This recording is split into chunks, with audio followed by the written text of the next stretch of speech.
So since the 70s TV series and the 2009 film both contain variations on the Wonder Woman origin story, I thought it'd be fun to tackle them back to back.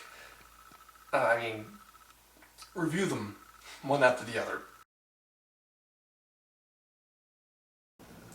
Close enough.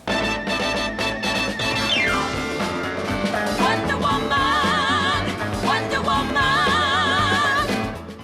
So a lot of time had passed since the 70s. Many Wonder Woman comics had gone through publication, but of particular interest is Crisis on Infinite Earths, a 1985 crossover that rebooted the DC continuity.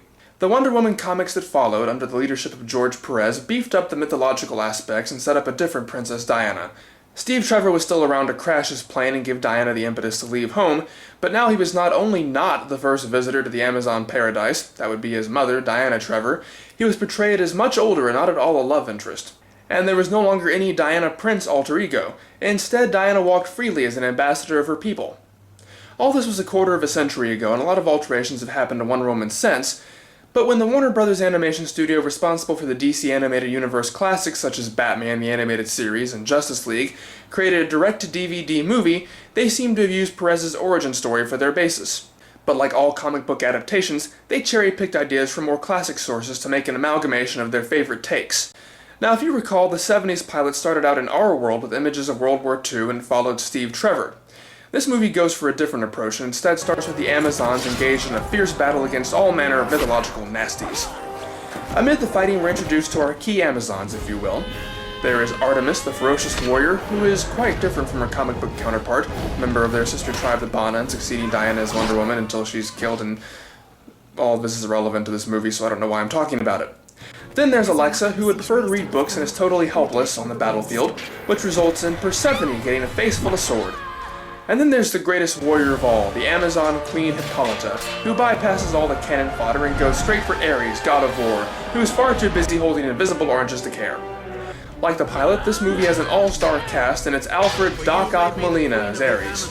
But if this clever line, "You seem as eager to meet me on the battlefield as you once did in the bedroom, Hippolyta," isn't enough to tell, these two once had a thing, and a bloodthirsty Amazon-killing son named Thrax was the result. And apparently Hippolyta had to climb all the way up to Ares just to immediately go back down and cut off Thrax's head. Why? I don't know. She's about to do the same to Ares, but then Zeus shows up and refuses to let her. And Hippolyta's such a badass she just bitches Zeus out. But then Hera shows up to smooth things over. She compromises by forging wristbands for Ares that keep him from feeding on war and gives him over to the custody of the Amazons. She then creates an isolated paradise, Themyscira, for them to live on. And finally she allows Hippolyta to forge another child for herself, and if the convenient title drop is to be believed, well, yeah.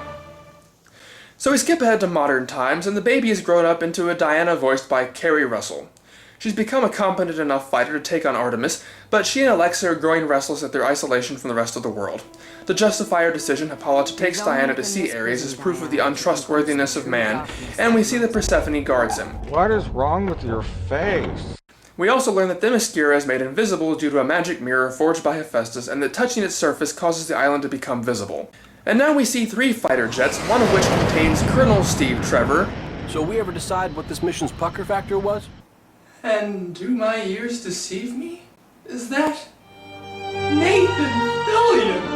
Oh! Captain Tight Pants himself.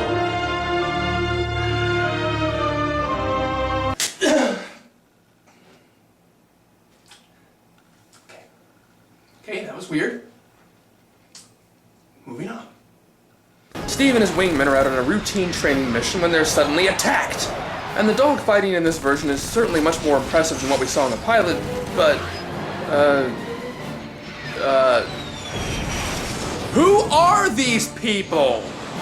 One of the disadvantages of no longer having Nazis, okay, surely the only disadvantage of no longer having Nazis, is that we never get so much as the slightest clue who the hell is attacking American planes, but they're colored black, so they must be evil, right? Well, obviously they exist for only one reason, and that's to get Steve to crash on Themyscira.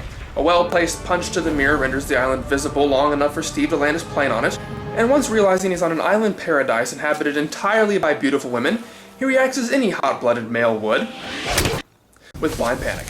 Steve soon encounters Diana, and while she's quite a bit more antagonistic than in the pilot, both versions end the same way. with Steve unconscious.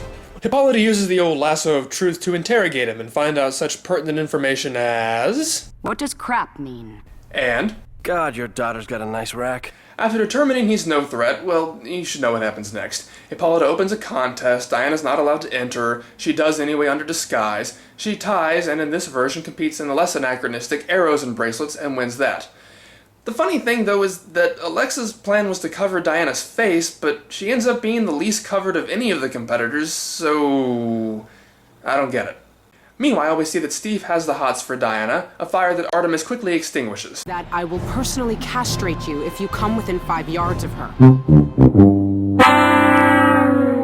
So Diana gets her mother's blessing, but things quickly turn for the worse. Alexa had taken over Diana's guard duty at a bad time because Persephone had sworn she would positively kill the next person who read to her. Okay, really she'd fallen in love with Ares and was plotting his escape, but you gotta imagine she was still pissed about that whole sword to the face thing. Oh, probably a good time to mention that Alexa is voiced by Tara Strong, Timmy Turner, and Riku. So Diana's mission takes on a grim new reality, and it's time to suit up!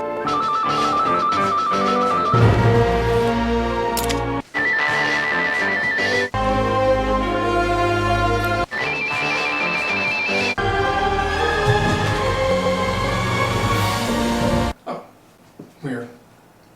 No, we're not doing that this time. In case you haven't figured it out, Steve this time is being portrayed as something of an ass rather than the ever-gallant figure from yore. But that's okay because Diana is also portrayed as much more distrustful and hardened, so the two can play off each other better. So they take Diana's unexplained invisible plane to New York, where she immediately begins preaching the feminist message by teaching a little girl how to wield a toy sword against some boys who wouldn't let her play with them. That was sweet, teaching her to disembowel her playmates like that. And going with Steve to the Air Force Base, we find that Etta Candy, the stalwart and pudgy aide to Wonder Woman from the comics, has been reduced to a scheming harpy who needs Stevie to get a pin from under her desk. Diana has other ideas. Using the military computer, Steve and Diana find that violent crimes have risen, a sure sign of the influence of Ares. But Steve has more important things to worry about, like getting Diana drunk. If the god of dependability was trying to get with her, she'd be like, "You're really sweet, but I just think of you as a friend." Ever read Oedipus Rex? Pretty messed up, huh? God, you're pretty. It doesn't go well. So Diana's not in a very good mood when some punks attempt to mug her, and as if that wasn't bad enough, then Deimos, an agent of Ares, attacks them as well. Oh, and he's John Bender from Futurama and Waka from Final Fantasy X DiMaggio. And when things get serious... Is it time? Damn it. Right now I should probably mention the physical combat in this movie in comparison to the pilot. In the old TV series, Wonder Woman was rarely allowed to engage in hand-to-hand combat, instead relying on simply throwing bad guys around. But this movie embraces the fact that she's a skilled warrior and she not only can throw punches, but even more surprisingly, is allowed to receive them. With Deimos defeated, the duo gets its next clue with the sign of Tartarus, the cult of Ares. So they travel to the fairly modern and well-stocked cult, and we finally get to see Diana and Steve work as equals. But now I should go to the other direction to mention just how violent our heroes are in this scene. Sure, they're soldiers, and I have no problem seeing them kill when they have to, but going in snapping unsuspecting guards' necks from the outset just seems a little unnecessary. Ares' plan is to open the door to Tartarus to visit his uncle Hades to get his bands removed.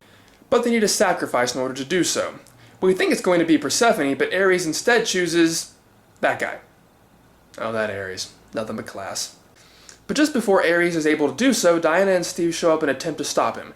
Ares summons demons to fight them, and ultimately Steve chooses to save Diana rather than stop Ares. So there's blood, and Ares gets to the underworld. Zeus had told Hades not to remove Ares' bands, but Ares argues that war would lead to death, and death to more servants for Hades. Hades takes a moment to torment Ares by showing that Thrax is one of his servants, but Ares remains stoic, gets his bands removed, and prepares to wage war once again. Diana awakens in a hospital and is livid that Steve didn't stop Ares, saying that he would have behaved differently if she'd been a man. But this time it's Steve's turn to read the riot act to Diana. Cutting yourselves off from the outside world was cowardly, not to mention stupid. Like less communication between men and women is what the world needed. And I didn't save you because I thought you were some damsel in distress. I saved you because I care about you, Diana. And I'm not gonna abandon a friend in need, man or woman. He still gets a slap in the face when he goes too far, but there's work to be done, and Steve gets another bit of pathos thanks to the lasso of truth. It's macho bravado, it's all a facade. Wait, why am I telling you this? God, I hope you Amazons can't mass-produce this thing. So we see that Ares has, of course, set up his army in Washington, D.C., at the Lincoln Memorial, no less. They're messing with Lincoln. Nobody messes with Lincoln. Diana confronts Ares and gets some timely help from a fleet of attacking Amazons. For some unexplained reason, Themyscira suddenly becomes visible to U.S. censors, and the president, believing it to be responsible for the attack, orders a missile strike against it. This modern act of aggression is enough to upgrade Ares to his boss form, and he smacks Diana around the White House for a while. Steve, meanwhile, hops in the invisible plane to stop the missile. Wait, if it's invisible, how did he find it? Also, how does he know the missile's going to Themyscira? Zombie Amazons! Woo! Yes, Ares brings the Amazon dead back to life to fight for his side, and the best part is, every Amazon that is killed reawakens to fight on Ares' side. Artemis finds herself fighting Alexa, but all her book learning allows her to tell Artemis an incantation to use to release the Amazons from Ares' control, and living and dead Amazon band together to stop Ares. That didn't go so well. So Steve catches up to the missile just before it reaches Themyscira and blows it up with an invisible missile. But let me just stop you for a second. Now, the implication that was made is that this was a nuclear warhead. I admit I'm not an expert when it comes to nuclear arms, but I'm gonna go out on a limb and say that if a nuclear warhead was detonated that close to the island, you can kiss your Amazons goodbye. Hardy flippin' hard. Hippolyta confronts Persephone, and while you'd think Persephone would have realized by now she needs to stay away from sharp objects, she surprisingly gets in the last You were word. given a life of peace and beauty. And denied one of families and children. Yes, Hippolyta, the Amazons are warriors, but we are women too. Diana finally turns the tables on Ares with another wonderful decapitation, and all the other bad guys decide, let's go home. And then we have this touching scene.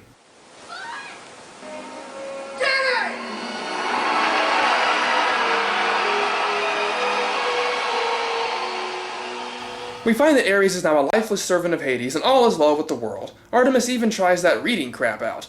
But Diana, now back on Themyscira, is melancholy. Not for long! Diana's sent back to America as Themyscira's ambassador, but that doesn't mean she doesn't have time for some crime fighting on the side. And now it has to be! But Wonder Woman and the spin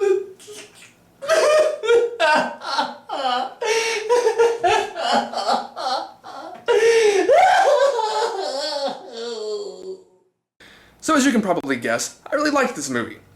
There are some plot holes, but I admit I never noticed them until I was getting ready to make this review. However, there is one more thing I must comment on. You should have been able to pick up by now that the movie contains a very strong feminist message. The problem with a lot of stories like this is that they tend to come off as either overly preachy or decide to blame all the world's ills on men. But to my surprise and delight, this movie takes a much more balanced view. Sure, Steve is presented as lecherous, but he's also loyal and brave, and while the faults of men are shown in ample detail, the movie pulls no punches in regards to the flaws of women either, as exemplified in Etta Candy's flirtatious uselessness and in Persephone's final words of admonishment to Hippolyta. Both genders are presented as flawed, and the theme of the movie seems to be best expressed by Steve when he argues that what the world needs is more understanding and congregation between men and women, rather than isolation and distrust. So to sum up, both origin stories have their strengths. I love the period piece feel of the new original Wonder Woman. It's always a treat to have Nazis as bad guys in sort of the same vein they would soon be portrayed in movies like Raiders of the Lost Ark. There's a great sense of fun and optimism about the premise and the characters. I love the comic book inspired design. The film takes itself a lot more seriously, digs deeper into the characters, and presents itself more as a modern Greek mythology than a pulp action tale. That's not to say it doesn't have fun too. A lot of the dialogue, especially the banter between Diana and Steve, is hilarious. And since no one ever asked me to choose between the two, I won't. Wonder Woman, Wonder Woman. Now when this done, I'm going to spin. Damn it, I'm going to spin my